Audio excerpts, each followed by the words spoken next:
Okay, all right, let's get started. Welcome, everybody. Thank you for joining us. I am Josiah Neeley. I'm a resident senior fellow in energy and environment at the R Street Institute. And this is an R Street event. We are here to talk about energy innovation. Innovation is it's replaced, I think, or at least joined motherhood and apple pie is one of those things that everybody can kind of get behind, especially politicians. So you do see folks across the spectrum from left to right who are very much in favor, like to talk about innovation. And of course, specifically when you talk about issues involving energy and climate and the environment, I think there's a kind of broad recognition, both among Republicans and Democrats, that innovation is going to play a key role in the energy transition and in moving towards, from the current system to the energy system of the future. However, there are, I think, a lot of questions and disputes that remain about, how do you get innovation? What role can government play in promoting innovation, particularly with respect to R&D, research and development? There have definitely been, proposals to try and increase R&D funding or do different things with the tax code or other things. So we're going to talk about all of that. We have a distinguished panel here with us. First, we have my R Street colleague, Philip Rossetti, who is also a resident senior fellow in energy and environment with R Street. We have Katie Tubb, who is a senior policy analyst with the Heritage Foundation.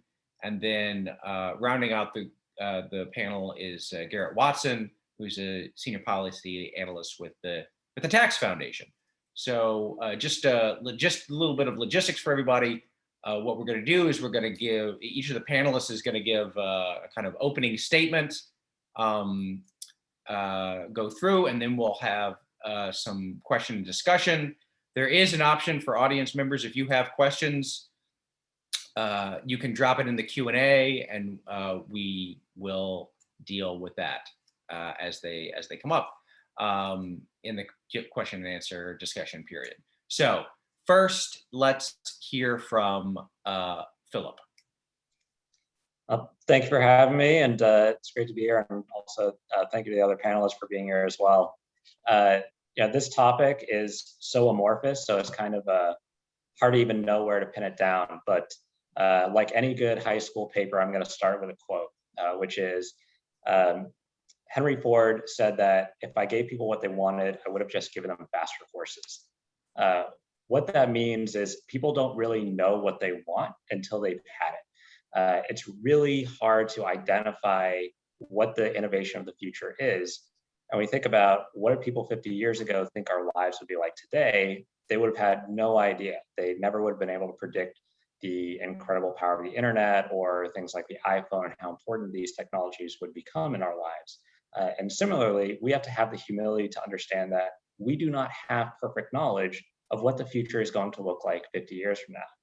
So when we're thinking about innovation, we need to understand it's really a process that we're trying to promote. It's not just one technology or one outcome that we're striving for. We want to have a healthy and robust process that delivers that innovation. And when we think about the transformational technologies that change our lives, usually they come from the private sector. You think about smartphones or internet or international air travel. It's private capital where companies and individuals see an opportunity for profit, and they make the investments and they risk their own capital on something that they think is going to be the next big thing. And I apologize for any construction outside, but we've got some infrastructure in the works near me. But anyway, so this sort of movement comes from the private sector to capture a profit motive. But then when we think further up, like iPhone or whatever, that technology didn't come purely from the private sector. You go further upstream and you say, okay, computer technology and these things that really built the foundation for new technology, a lot of that comes from academia, from publicly funded basic science, and the sort of exploratory innovation, which doesn't always have a profit motive because the profitability of the technology is so distant into the future, it's really hard to attract private capital. So it's this harmonious relationship between the public and the private sphere. So what does that really mean for us when we think about how do we actually get innovation? It means that you cannot do it without the private sector, and you need to have an economy that values private capital and creates opportunities for it to pursue innovation with the profit motive, where they can say, hey, you know, I've got the next iPhone in the works. I've got this. I'm so confident in this that I'm going to risk my own capital to do it, and I'm going to risk failure and put everything I can into it to make it work. Getting there and having a good economy that can promote that is a relationship that we don't always have perfect knowledge of like what actually gets us there. But we can look at policies that, you know, ostensibly should have this sort of effect and see if they did. And one of those that we can now look into, because the data is finally there, is the effect of the tax reform. The tax reform cut corporate rates, so you know, should have created more of an incentive for more productivity. It reduced or allowed companies to actually expense their R&D costs in the year that they occur, and also ended up with a lot of companies having more cash than they otherwise would have, which theoretically should make the perfect groundwork for them to say, hey, I want to improve productivity, I'm going to invest in R&D. When we look at kind of the top line numbers, we saw that private sector R&D jumped up by about 11%. So from the year before, about 11% increase, and the average the years before were about 5 and 6%. So roughly double or so. And Garrett could talk more about the sort of the tax effects on these things as well. But when we think about sectors where we want to see a big outcome, like energy and environment, it was actually also 11, 12% increase. But every year prior to that, for about 5 years, was only 0.5%. So the economy and the economic conditions had a huge impact, even on the sectors that we think of as really trying to address a collective action problem and get government in there to solve a problem. And it's now making us realize, like, oh, actually, a good private sector, healthy private sector that can actually pursue this innovation is also important to increasing that value. And the private sector in energy and environment is about 7 times as much R&D spending as the public sector. So you're not going to get it all just from government. So what is kind of our takeaway from this? It's that you need to have both sides of the equation. You can't just spend your way out of a problem like climate change. You can't just spend your way to innovation. You really have to have people who have the motivation to identify opportunities that haven't been captured before, as well as the ability to do so. And I think I'll turn over to the next panelist here, to be Katie, who can also talk a lot more about sort of the conditions that motivate private action in the energy and environmental space. Thanks, Philip. And I think I want to challenge or maybe even just expand your framing of we need healthy processes to say, I think we need a healthy environment or ecosystem for innovation. And I think that's where we get the bigger bang for our buck, instead of maybe to paint this in too far of a black and white context. But I'm saying, we need this environment of innovation. And I think the opposite approach, to be simplistic about it, is to have a more government managed process for innovation, which I know is not what you're saying, but I'm just trying to paint a contrast here. So I'm also going to start with a quote, because I think it's helpful to kind of put color around what I'm trying to get at. Jim Breyer is a billionaire venture capitalist, and he was talking with Bloomberg for their innovation index that they put out every year, and said, I've had dozens of meetings over the years with leaders from around the world who've asked how they can build their own Silicon Valley, and it never works. And then he goes on to talk about how there's this kind of magic that has to be part of a culture of entrepreneurship and experimentation, exactly what you're talking about, Philip.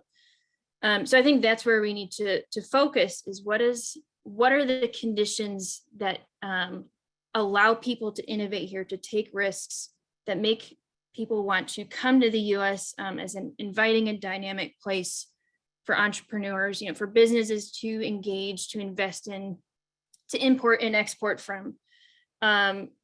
rather than a primarily government managed or described or directed innovation policy platform.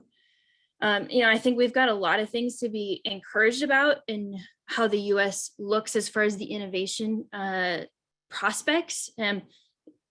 Philip, you also referenced this, but the National Science Foundation puts out reports kind of trying to get the scope of what's going on and where as far as innovation goes. And the bulk of innovation comes from the business sector. So if innovation, as Jim Breyer was talking about, is this kind of culture of entrepreneurship, and the bulk of our innovation is coming from the business sector, that's an encouraging sign.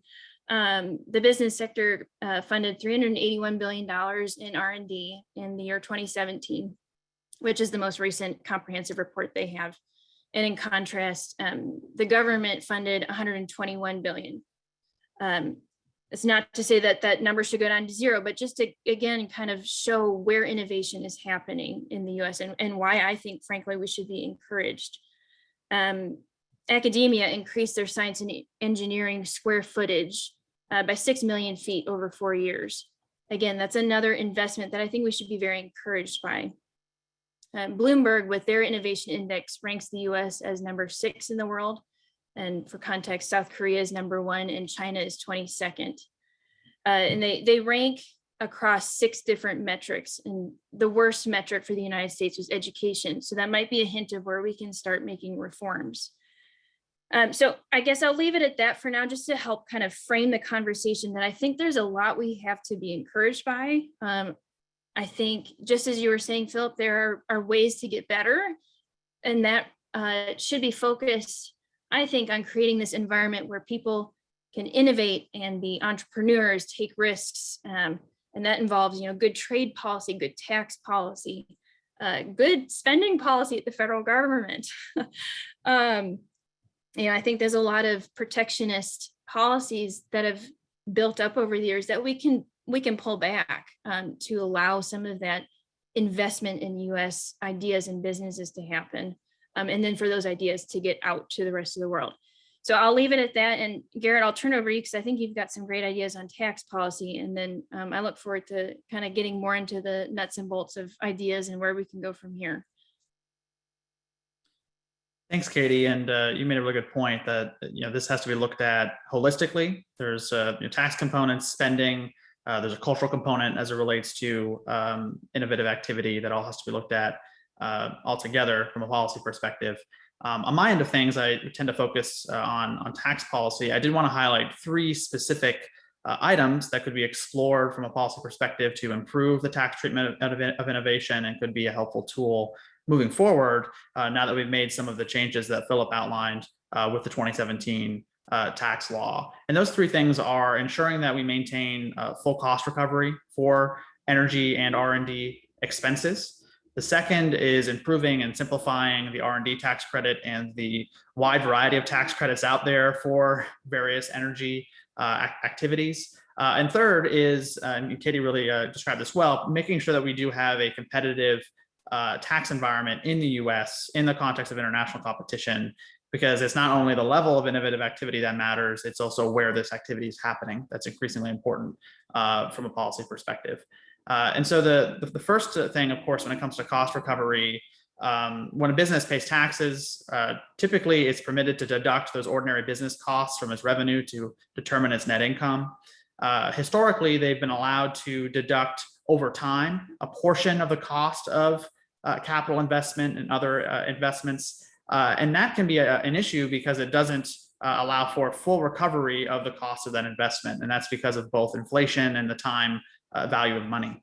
And the Tax Cuts and Jobs Act did permit what is known as full expensing for short-lived assets, known as for machinery and equipment, but only on a temporary basis. And starting in 2022, it'll start phasing out, and by 2026 will be gone altogether.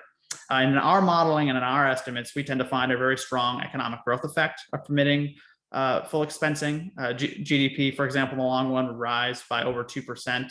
It would raise wages by nearly 2% and create nearly 500,000 new full-time equivalent jobs. And that's because you are providing that full and immediate deduction that allows for a greater incentive to invest in the United States and engage in innovative activity. This is particularly important in the energy context because energy and innovative activity tend to be very capital intensive.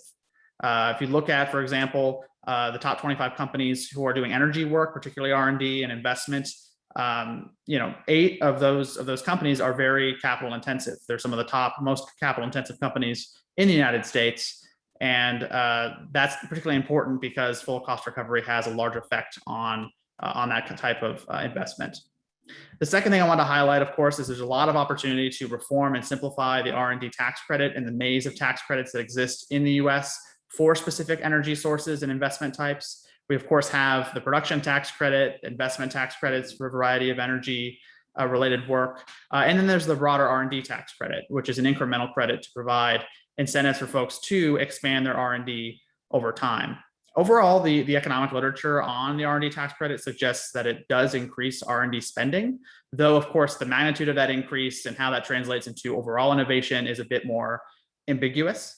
But either way, wherever you land on that debate about the effects of the credit, there are a lot of opportunities to streamline and simplify access there. The credit is very complicated for firms to claim. Smaller firms in particular that are just starting out, that are a big source of innovation in the US, have a hard time claiming that credit. One report on that take up of that credit concludes that it's not uncommon for companies to leave 10 to 30% of the value of that credit unclaimed because of the difficulty of documenting it and dealing with it. And that's a really big missed opportunity if we think the R&D credit is a tool for attracting greater R&D investment in the US. And of course, it goes without saying, in the context of cost recovery, the upcoming amortization of R&D expenses over 5 years, which starts beginning in 2022, will be a big problem because you are providing a credit with one hand and then taking it away by requiring firms to amortize those costs over 5 years.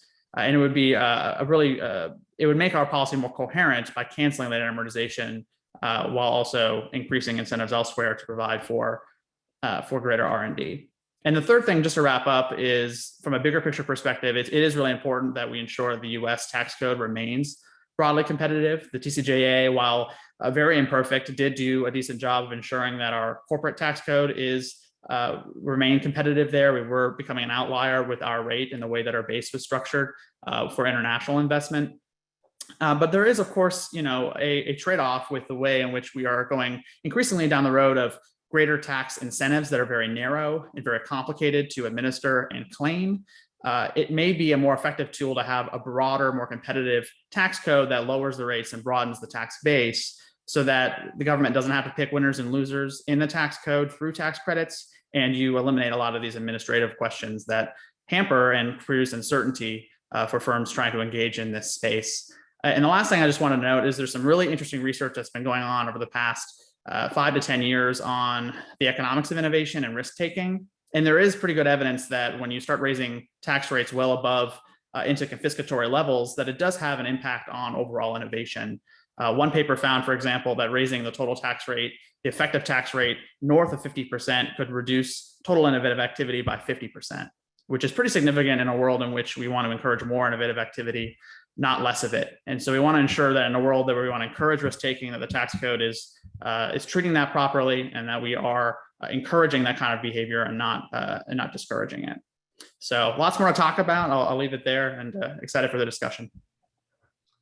All right, great. Thank you all. As a reminder to participants, if you do have questions, just post them in the Q&A.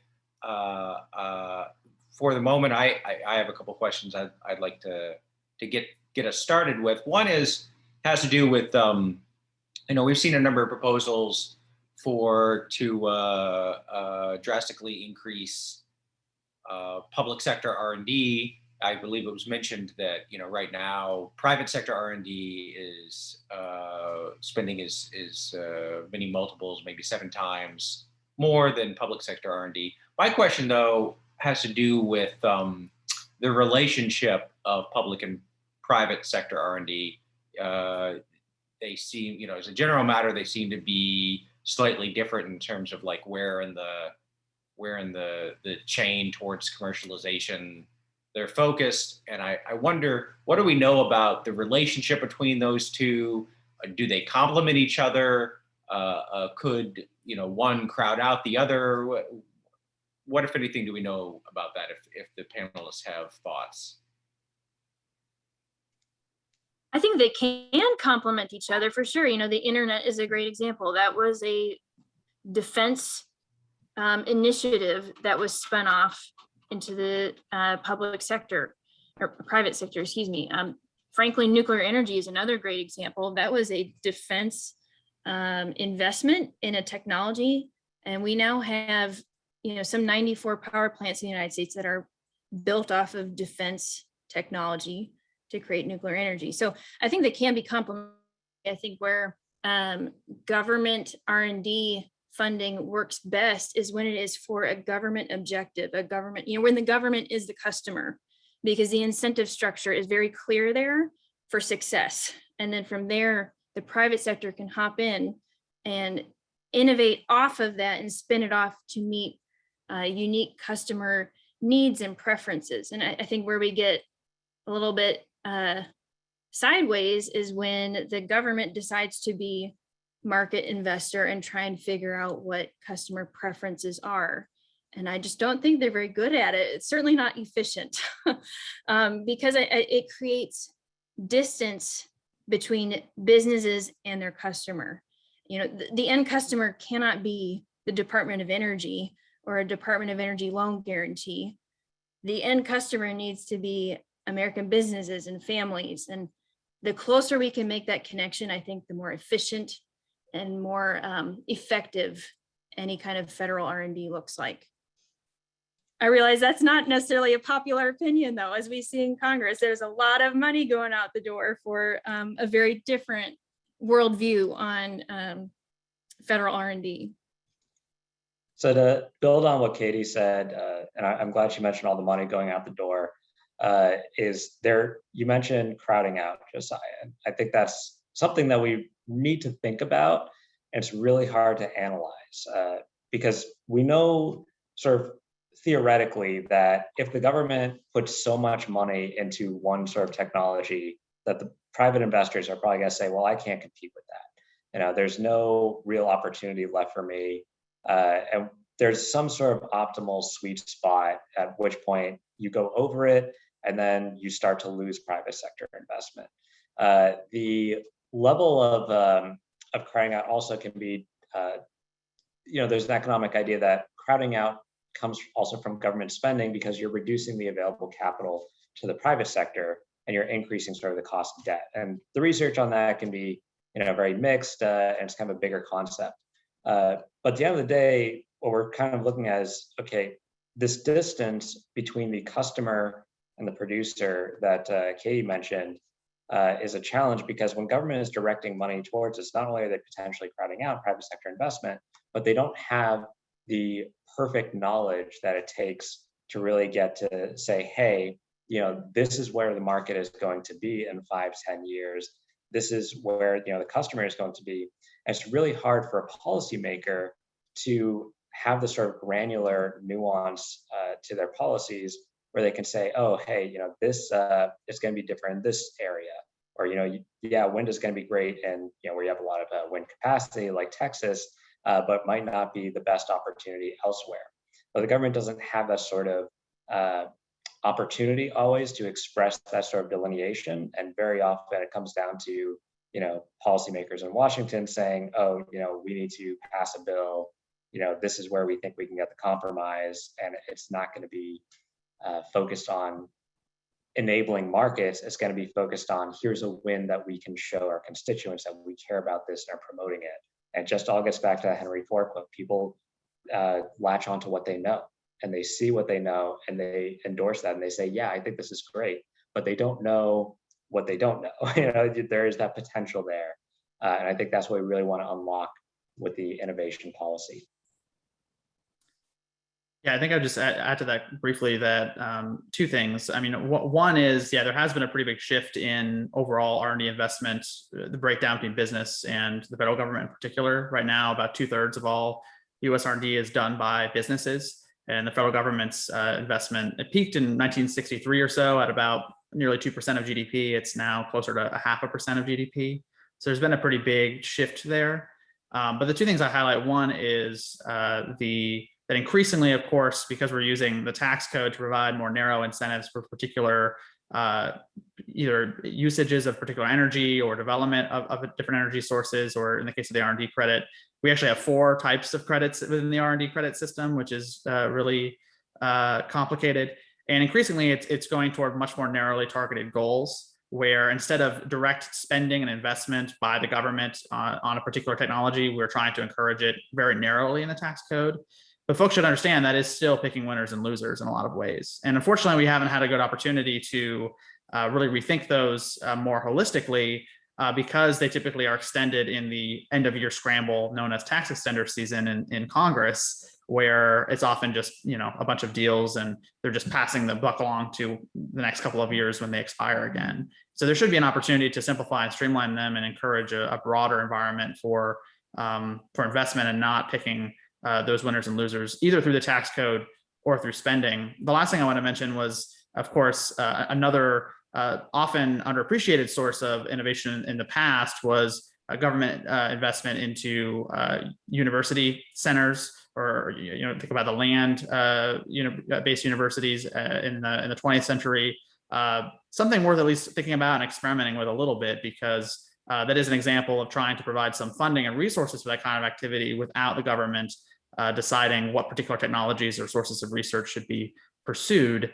It's just setting the environment, or sometimes it's just proximity of private sector actors with researchers in the academic sphere that can often be helpful in pushing the boundaries forward with that research. Okay, so we have a couple of questions involving international comparisons.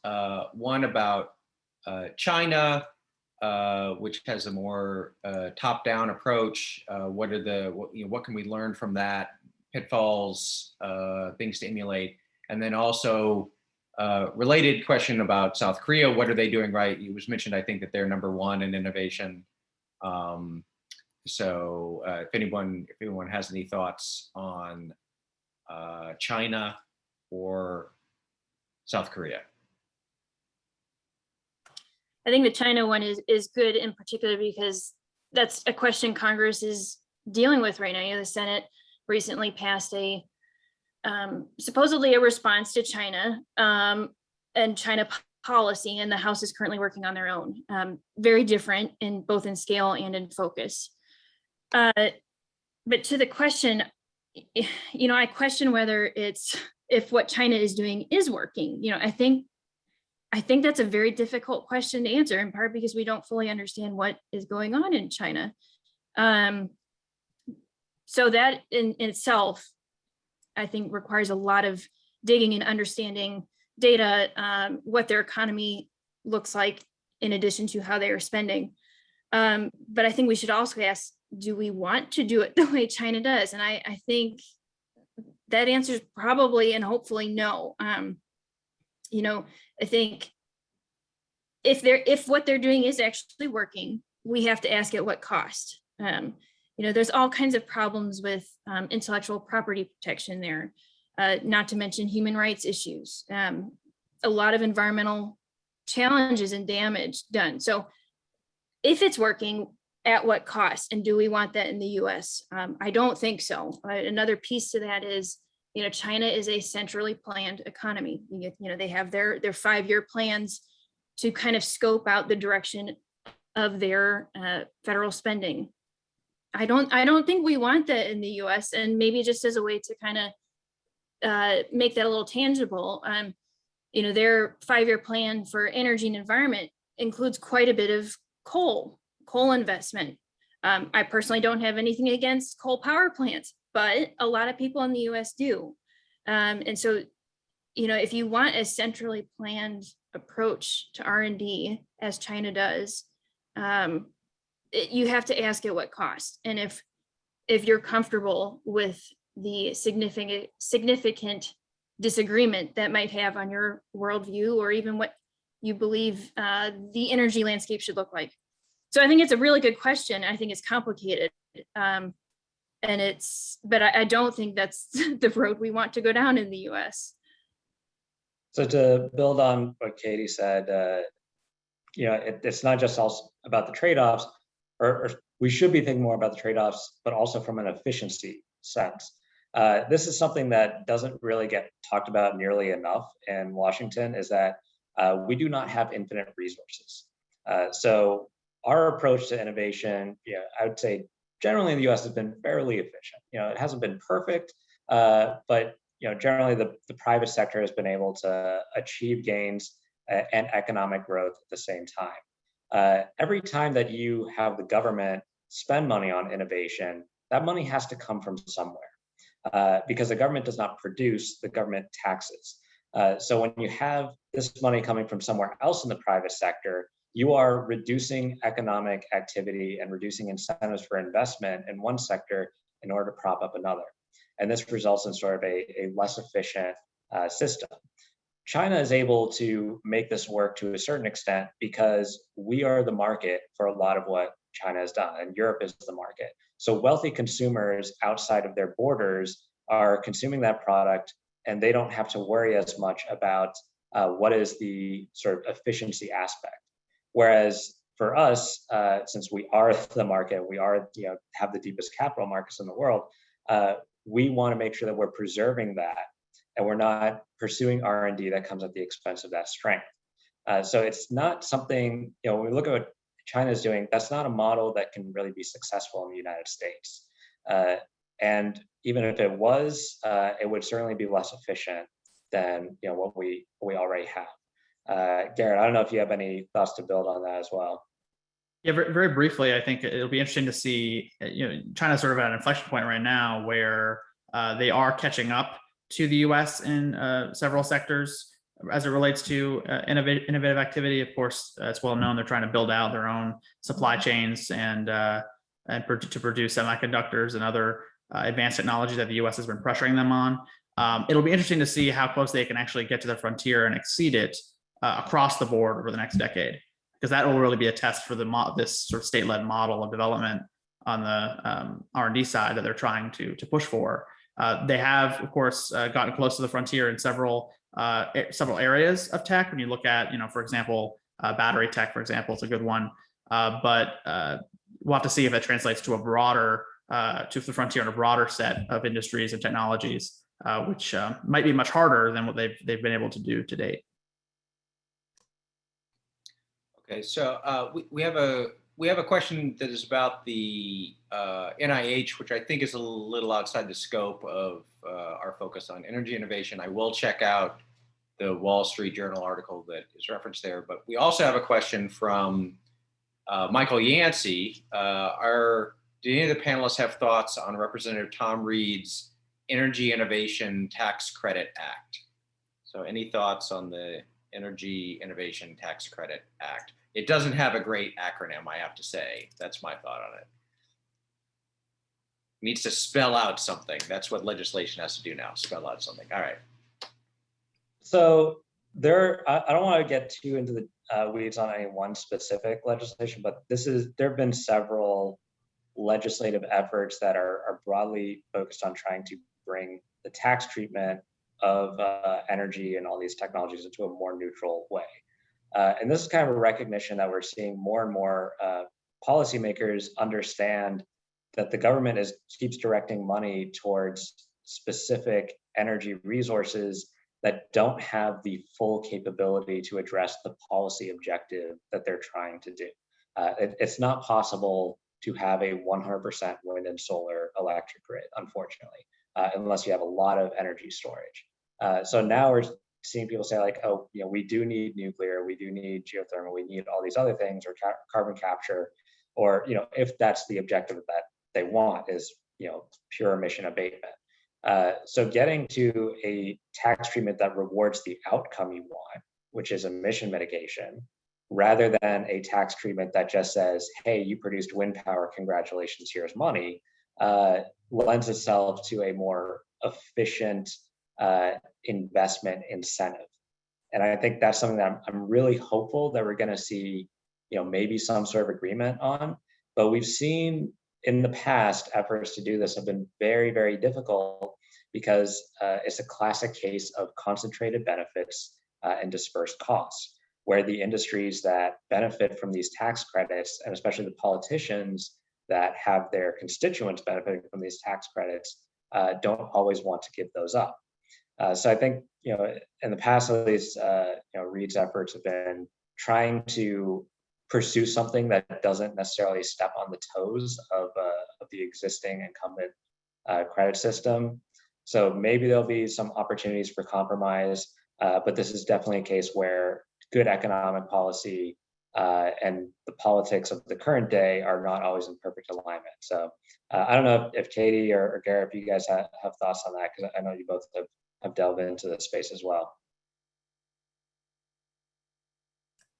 Yeah, I think you framed it really well, Philip, in terms of shifting the discussion to a more technology neutral system of tax credits to really reward the outcome rather than particular technologies or techniques.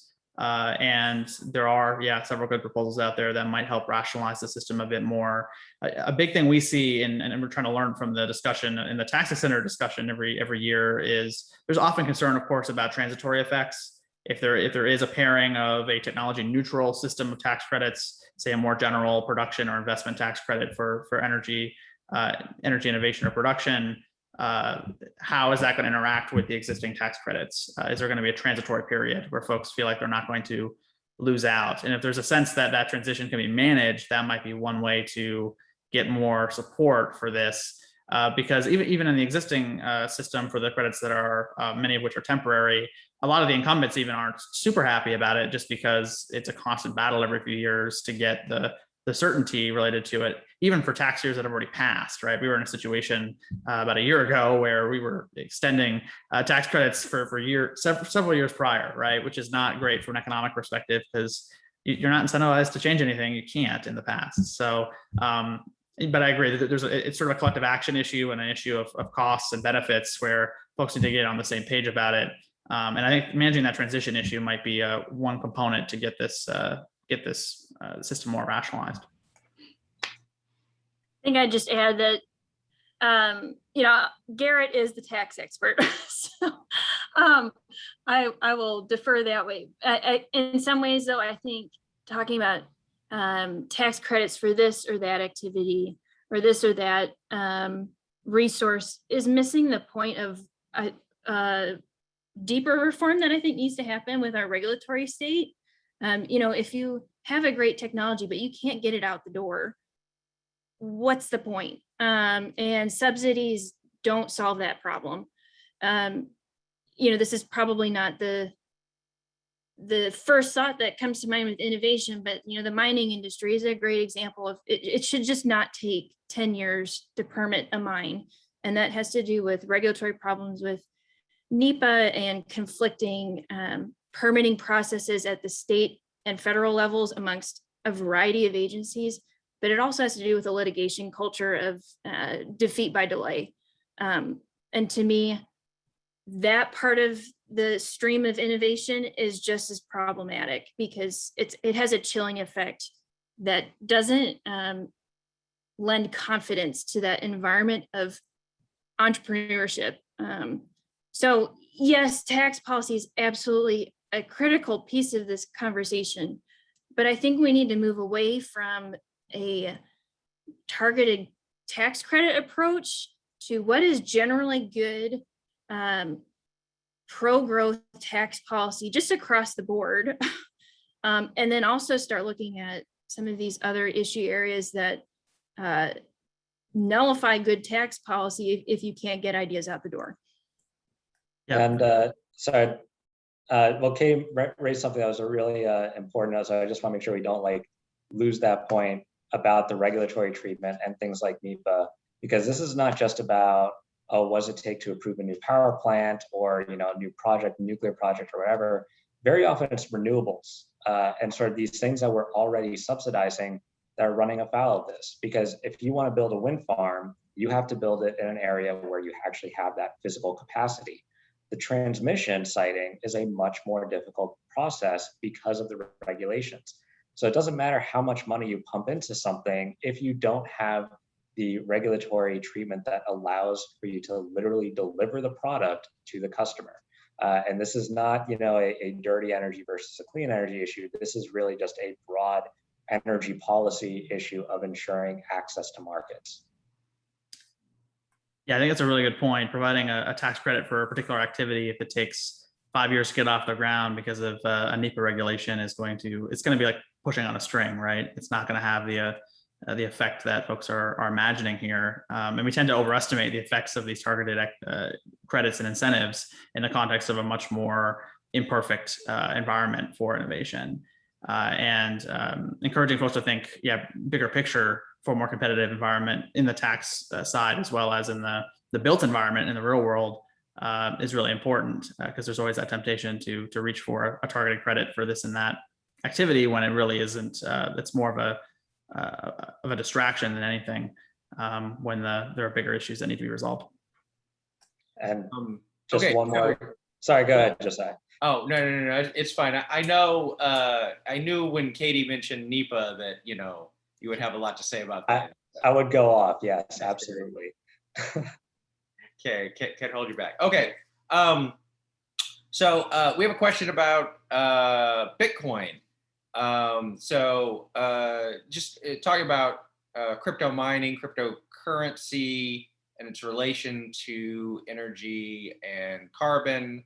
I know that there's been some discussion both about the high levels of electricity that go into crypto mining, and then also, its use as a stabilizer for the grid or whatever. So what are people's thoughts about the blockchain as it relates to energy innovation? So I guess I can take a stab at that. That is I'm trying to think the best way to do this, because I think crypto inspires a lot of feelings from a lot of people, and it runs the whole gamut. And I'm also trying to make sure that I'm, not injecting like opinion into this. So crypto, before we talk about the innovation aspect, we should think about the environmental and sort of utility aspect. It is this idea that you will have a decentralized currency, which, I think maybe has limited utility in places like the United States or Europe, but probably has more utility in places that have like high inflation or poor monetary policy, where you don't have as much faith in the currency. So, I see two sides to this.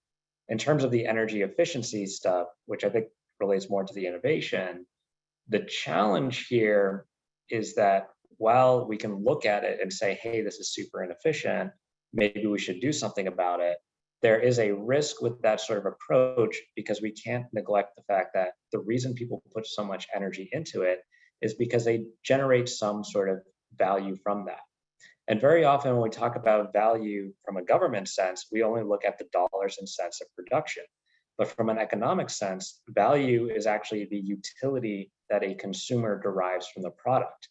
So you think about value, think about watching television. Like, that doesn't produce any money, but you have derived value from watching television or playing a video game or reading a book or whatever. All of those activities do consume energy, and they consume water, and they consume from the economy. But you do that because the cost of that consumption is outweighed by the utility that it gives to you.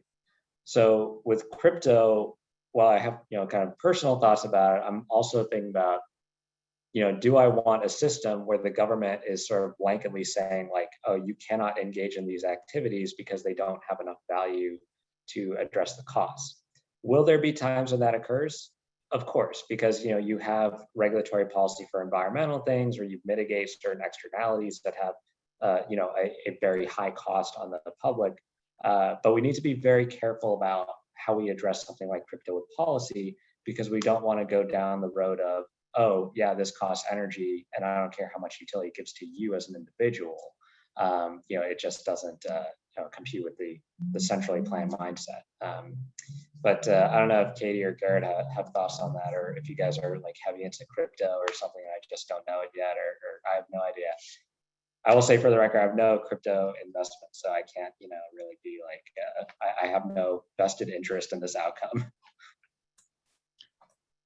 Yeah, I can mention a couple of things just from the tax angle, because everything has a tax angle.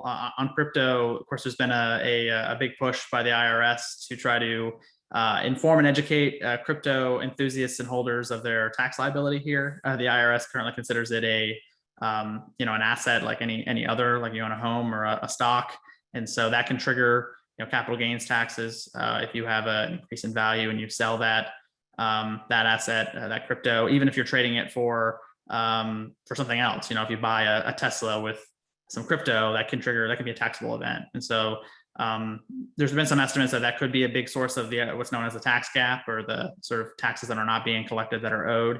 And the IRS has been more aggressive about this. You'll notice if you filed your tax forms last year on the 1040, it's right at the top. Have you traded in crypto this year? So something to watch in that space to see if they can find, as everyone is trying to figure out how this will shake out as crypto becomes more mainstream, how we'll treat it from the tax perspective. Because a lot of folks just don't know that even now, all these years later, that they may have tax. And of course, some folks are not very enthusiastic about their tax situation with crypto. So definitely an area to watch. So we have a question that I think is in reference to Garrett, your point about full expensing and capital intensive investments. And the question is basically that it involves, if you look at some energy sources seem to be much more capital intensive than others, and maybe the most promising sources are not relatively capital intensive. So is this really a big issue for innovation, that particular item? Yeah, that actually is a good nuance that we explored in our research here, because it is true that the more classical investments in energy, you think of coal, natural gas, and others, are very capital intensive to get started, large fixed costs, and that may not be as true with newer sources or more innovative sources of energy that may have instead maybe larger recurring operating costs, right? And so that does provide some ambiguity in terms of the overall effect of expensing on which sources are getting the biggest treatment in terms of value. That said, though, there are several elements of both innovative activity, and I think also in the context of climate change and trying to get toward a sustainable future, that would reward folks moving in that direction in the context of expensing. The biggest I'd point to, of course, is retrofitting and working on upgrading and improving many of the structures that may be benefiting from the many energy sources we're talking about today, but are still a big source of emissions or inefficiency in our economy. And that it does have a large upfront cost very often that folks may not be able to afford personally, or want to figure out in a business context how to make the numbers work. And expensing can help with that rather than having to deal with the current depreciation system. It's worth noting, of course, that structures, of course, are not subject to full expensing. They still have to be depreciated over 27 and a half or 39 years, depending on the type of structure. And that moving toward at least providing some equivalent of full expensing, even if it's not exactly an immediate deduction for the entire structure, could be helpful in the context of retrofitting and broader energy efficiency of structures, which is going to be a big part of trying to upgrade our capital stock moving forward. Okay, so we have a question related to university research, and it has to do with the fact that because of the pandemic, there's a lot fewer foreign students in universities in the US now, and that is impacting university budgets. So I guess the question was, do we have any sense of how that could trickle out into university research and innovation?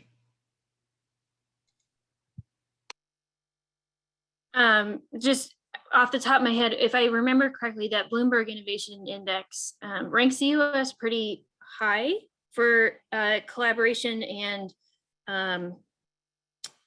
growth at the university level. So I think, it's worth digging into that a little bit more to kind of just figure out the context, both within the US and then how we compare to others. But you're right, COVID, I think, has disrupted quite a few things. And there's also I think there's a lot to be gained with collaboration, and I think it's wrong-headed to take a very narrow approach to innovation at the university level. I think we learn from each other and spur each other on. We see that in all kinds of ways. But there also are security concerns too that just have to be a part of that conversation. And that gets into things like intellectual property and ideas that are born in the US, and then how do we spin them off into markets that protect the innovators themselves. So those are just ideas to kind of talk around that issue. So I don't know how to answer it directly, but those are things to think about as we try to answer that question. Philip, I know you had something, and I think I cut you off. No, I wanted to hear what you said first, actually. So to build on that, one thing that I think is important to keep in mind is most of our discussion up until now has been focused on sort of the capital aspects of innovation. How much money does it take to get to a project that can actually say, hey, we've got enough to get this going? The labor aspect, especially sort of the education of the workforce, is also very important. So I think about COVID sort of long-term effects on the economy. I think a lot of it is going to be a disruption on education. Any economy is really three things. It's labor, it's capital, and it's productivity. And productivity is really just how you combine labor and capital together. So if you have a really well-educated, effective labor force, that also gives you growth. And one of the reasons it's so hard to invest in education is that the growth benefits, the economic benefits, you oftentimes don't capture for many, many years because students are in this for so long. So I do think that we want to be keeping an eye on it. I think that having less university attendance or more remote learning, which might not be as effective, no question that's going to have a negative effect. What do you think, Garrett? I actually didn't have anything to add, so that was good. All right, so this will be our last question. So it's a question about what is the impact of energy innovation on the reliability of the energy system? We've got a lot of new technologies being added to the grid, the electric, the transportation, industrial systems. Does this help or hurt risks with regard to energy reliability? I almost feel like you should answer that, Josiah. Yeah. So for the record, Josiah is one of our Texas experts. He's been working on this stuff for even before reliability concerns have emerged in the news. I think when we think about reliability in the electricity system, it's really challenging because traditionally reliability has been kind of centrally planned. We basically have these standards, and they say, hey, here's like a percentage reliability that you must meet. And when you have a centrally managed system, like traditionally electricity has been, where it's like a cost of service system, you just have a regulated monopoly, it's very easy for them to manage reliability because they just build the lines and there's no sort of a change in what they do. When you have a competitive system, in the past, it was hard to get reliability, but that's not the case now. Now, competitive systems are able to attain reliability because there is actually a value from reliability. So if you have the incentive where companies say, hey, I'm only making money as long as I'm producing power and able to sell it to customers, you can get that reliability improvement. When we look at some of the events that have happened recently, there's been a lot of kind of blame of one technology source or another, or sort of supply issues or things of that nature. But very often these things are much more complicated. And there's never going to be absolute perfect reliability. But I think that we can achieve a high level of reliability even with new entrants to market, so long as we have a system that values reliability, as opposed to just saying, hey, this is how we've always done it, and this is how you're going to achieve reliability. I don't know, and Josiah, if you want to add on to that, please. Yeah, so I think that there's a lot here. I do think adding new options, I think is definitely an improvement. One thing I would just stress is a lot of the discussion regarding reliability, particularly with the electric sector, has understandably focused on the supply side, right? You know, different energy sources and whatnot. But I do think we are also seeing a lot of innovation and potential innovation with respect to the demand side, as you have more real-time data, more smart meters. There's a lot of things you can do in order to have people manage and reduce demand better. Right now, a lot of electric systems, when they get into a tight margin period, what do they do? They just send out a general communication pleading with people to like not use their microwaves or whatever, right? And Just happened in New York City. that's right. Yeah, yeah. Happened in New York City. It's happened out west in the Pacific Northwest and in California. And you know, that's fine. I think that there definitely, if you look at it, that does have an effect. People do respond to that.